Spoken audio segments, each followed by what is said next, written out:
Hello and welcome. Today we're going to discuss preamble of the Indian Constitution. What is preamble? Preamble होता क्या है?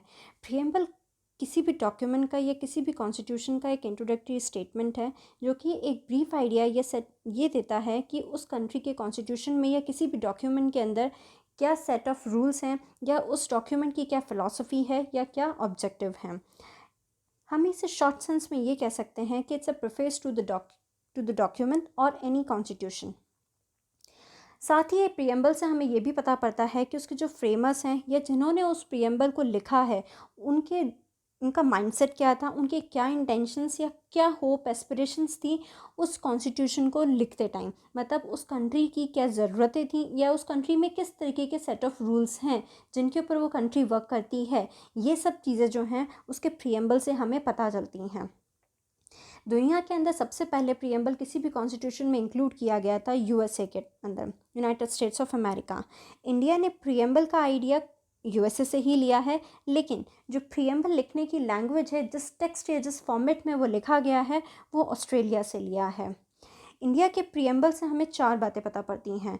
The one is the source of authority, second is nature of Indian state, third is objective of the constitution, fourth is date of adoption.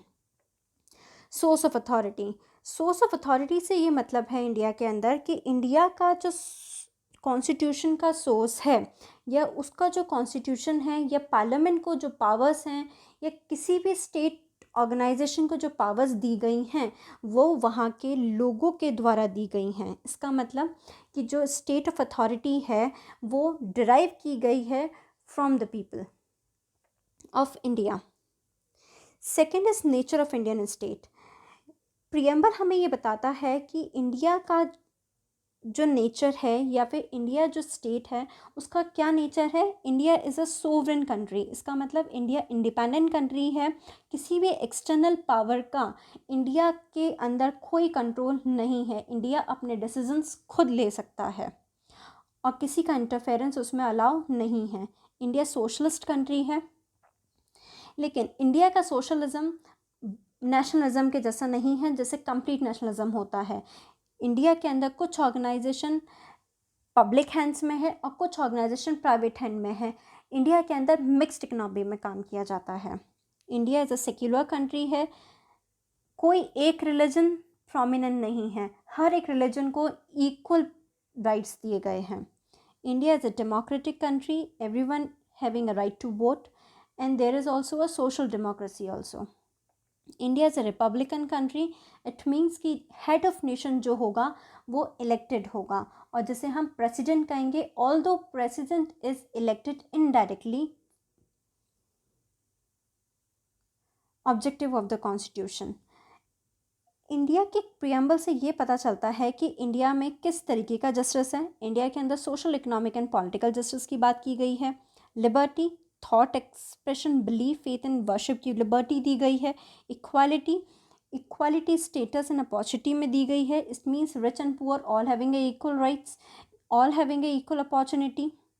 कोई discrimination नहीं है किसी भी तरीके का स्टेटस को लेकर के या फिर किसी भी तरीके की अपॉर्चुनिटी के अंदर कोई डिस्क्रिमिनेशन नहीं होता है. Not in on the basis of birth, caste, sex and etcetera. Fraternity, it means dignity of the individual. Plus fraternity का मतलब ये भी है कि unity and integrity of the nation. India के अंदर बहुत सारे धर्म हैं, जातियां हैं, रिलीजन, कल्चरल डिफरेंसेस हैं, लेकिन यूनिटी इन डाइवर्सिटी इंडिया का एक बेसिक आइडिया कह सकते हैं हम. दैट्स जो हमें प्रियम्बल में भी रिफ्लेक्ट होता है in the form of fraternity. Plus preamble also tells us about the date of adoption of the constitution. इससे हमें ये पता पड़ता है कि इंडिया के कॉन्स्टिट्यूशन को 26 नवंबर 1949 में अडॉप्ट किया गया था. Now, whether preamble is a part of a constitution or not, it's a debatable question. In the first time, Berubari union case 1960 में सुप्रीम कोर्ट ने कहा था कि प्रियम्बल कॉन्स्टिट्यूशन का पार्ट नहीं है, लेकिन इन द ईयर 1973 में केशवानंद भारती केस के अंदर सुप्रीम कोर्ट ने अपना जजमेंट बदला और कहा कि प्रियम्बल कॉन्स्टिट्यूशन का पार्ट है. Third LIC of Indian case 1995, इसमें भी सुप्रीम कोर्ट ने अगेन अपने फैसले को यही कहा कि कॉन्स्टिट्यूशन जो है वो प्रियम्बल जो है वो कॉन्स्टिट्यूशन का एक इंटीग्रल पार्ट है। इट मीन्स कि प्रियम्बल जो है वो कॉन्स्टिट्यूशन का पार्ट है।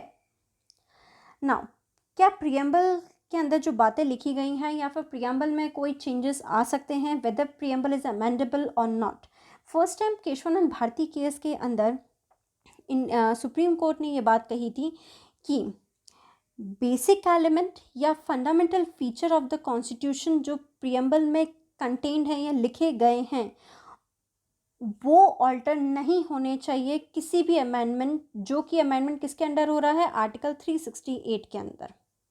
इट मीन्स कि आर्टिकल 368 के थ्रू प्रियम्बल में अमेंडमेंट्स हो सकते हैं, लेकिन उसके बेसिक एलिमेंट या फंडामेंटल फीचर में कोई चेंजमेंट नहीं आना चाहिए।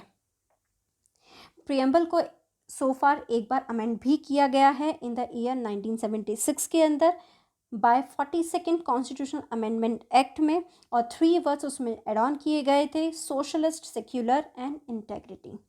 आई होप आपको समझ में आया होगा। Thank you. Do like and subscribe my channel.